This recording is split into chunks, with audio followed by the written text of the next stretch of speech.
Hi folks, Rob Flux here from Property Developer Network with another Ask Rob Anything. And today we have Neil here. Neil's got a little bit of a challenge in and around his work environment with a voluntary redundancy and wondering the impact of that on serviceability.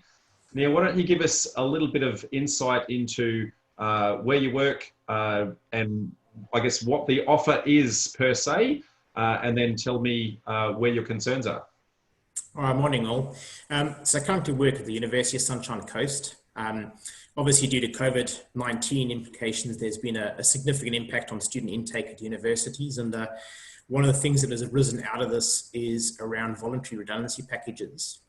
So given the fact that I've had a desire to get into property development for some time now, I'm currently trying to weigh up the options and the impact of taking a voluntary redundancy package and potentially how that would impact serviceability, getting involved in deals, etc., etc. Excellent. Okay. And speaking of deals, what are you looking to try and achieve both in the short term and then in the long term? So I think the initial concern was potentially around serviceability and the impact it would have on getting involved in potentially some form of renovation flips to start off the process. I suppose I was looking at long-term trying to create a bit more equity to get involved in some larger projects, so things like subdivisions, joint ventures, something along those lines. So the idea was to get involved in some form of a reno component, which is potentially where the serviceability concern comes to me at the moment. Okay, excellent. So I can see two potential insights I can give you there. One is in and around your strategy and one is in and around the serviceability. So from a strategy perspective, starting on a renovation and then jumping into a subdivision is certainly a path that many take and is absolutely workable. My guidance though is if your intention is to go for a subdivision style approach, then how do we look at executing that exact same strategy now, but on a much smaller scale that's within the confines of what you've actually got? I liken the metaphor to there's no point if you're trying to drive to Sydney, starting by going in the opposite direction and heading somewhere towards Cairns, and then have to turn around and come back and cover the same ground again. Instead, what we want to do is to say, well, how do we actually move towards Sydney, but maybe we go a little bit slower in the first stage. So, you know, there's probably things that we can help you with outside of this chat to try and get you on that right path, so that then you're building on the success on the chosen path you actually want to go. And each time you step up in scale, then you're just building on previous success and not having to start all over again. So that's probably the first part. With regards to the serviceability side of things, you've probably mulled a lot of this over, but I'll repeat some of it for the benefit of our listening audience. The major impact is obviously as soon as you lose that serviceability, you instantly go to A, no income. So how do we put food on the table? And B, your borrowing power in order to then go into your deals, as you said. Now, without going into the numbers, we did discuss before coming onto the call, I guess the order of magnitude, but there's effectively about 1.5 years worth of savings that you're about to get in as a lump sum. Okay, so with that in mind, that can do quite a bit with regards to helping you in actually running a deal. So it can actually get you into a deal faster from a running costs perspective, but it doesn't help you in, I guess, purchasing the deal because you no longer have the purchasing power. So you kind of, you know, if you don't get redundant, then you've got the purchasing power, but you don't have the running costs. So you've really got a problem either way with money. The problem is, which is the better problem to have? Okay. Now, having enough money to run the deal, you know, paying your consultants, paying, I guess, any application fees, all that sort of thing is one challenge. And then the purchasing power. Now, the purchasing power is one that you can overcome by being creative. So you mentioned a couple of those strategies. You can do joint ventures with people. You can actually never purchase the property at all. You could actually talk to a vendor and say, well, what if I do all the work, you keep owning the property, and we do a profit split at the end? So you can actually be quite creative in actually trying to move forward. There's a number of no money down strategies that you can do. There's joint ventures, there's option contracts, there's vendor finance, and a couple of others. So I wouldn't let the lack of serviceability stop me. What it means is that not every opportunity that presents itself will work for you all by yourself, which is, I think, what you want to do. You want to try and do it all on your own if you can. So I guess the alternative is maybe you go and get your finance approval right now, get that purchasing power while you have a job.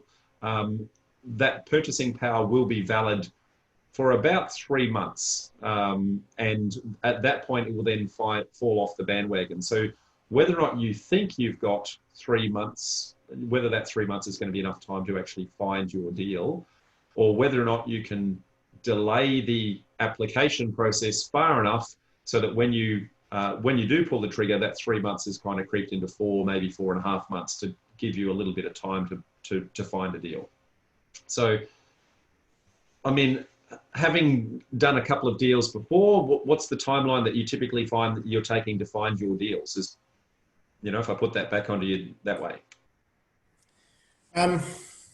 Look, I suppose realistically, I often find multiple deals. It's just not necessary knowing all of the feasibility components behind it as to how they physically stack up. I think finding them is reasonably easy. It's just not having a total understanding of all the costs associated and what impact it would have to both income levels, serviceability, and capital costs, I suppose. Okay. So what you're saying there is that there's an education element that you're missing at the moment. Yep. And so you're going to have some lead time to try and learn those skills before you're actually ready to pull the trigger. So right. Being able to take advantage of getting that approval now is probably not going to be massively advantageous, because by the time you get your learnings, the approval or the pre-approval is probably expired. Yeah. So then the question then comes down to, I guess, the pros and cons of, do I stay in a job that, eventually I want to leave anyway, and help that from a serviceability point of view, but then I don't have the liquid cash. So I need to find money partners of some description to help me with that liquid cash. Or do I alternatively want to go the other way, where I've got the liquid cash, but I don't have the serviceability, so I need a different kind of money partner to try and help me out? Either way, I think you're going to need a money partner. Yep. The question that you've got to look at is, within the community of people that I already know, people that already know, like, and trust me, do I think it's going to be easier to find someone with, say, 100K to help me with my running costs? Or do I think it's going to be easier to find someone that's actually got some serviceability that would actually help me from that side? But either way, I think you're going to need someone in the short term. And either way, I think you're going to need just to bolster the knowledge, so that anyone coming on board has a level of comfort that the deal that you've got actually has some validity as well. And I think from the sound of it, you need that knowledge as well. Yep.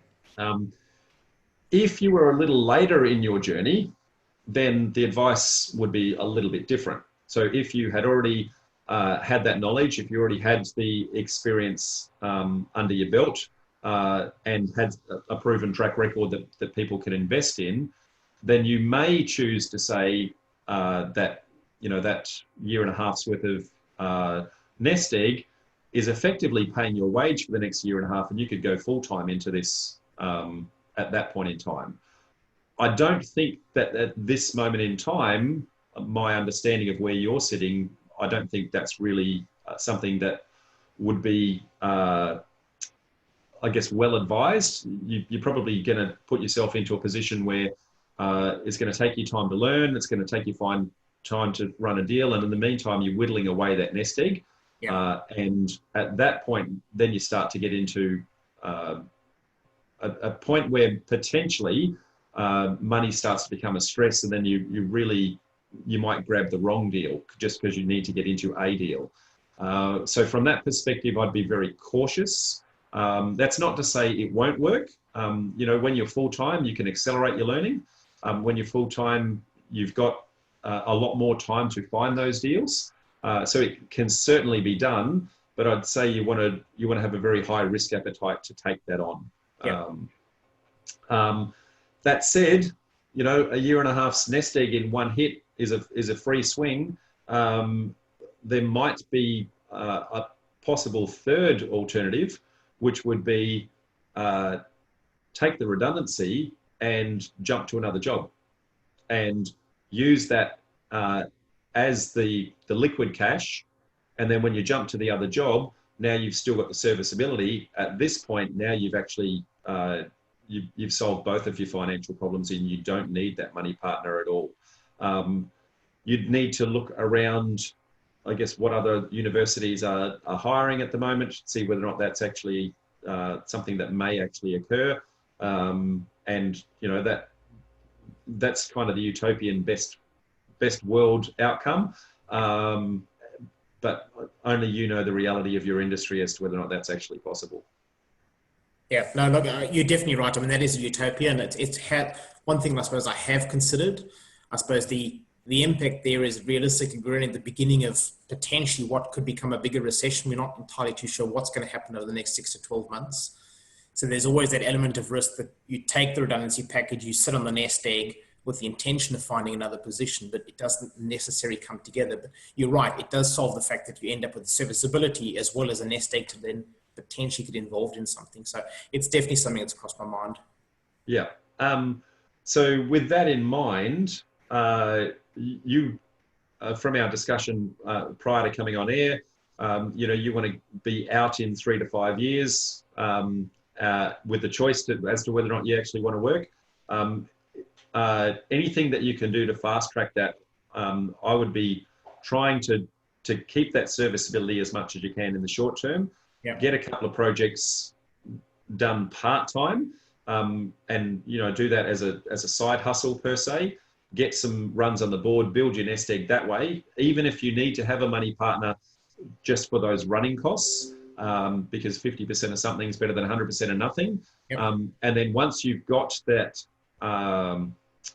nest egg and the proof, go get your pre-finance, go acquire a deal, and then you've got the ability to pull the trigger on your own terms. Yeah. Right.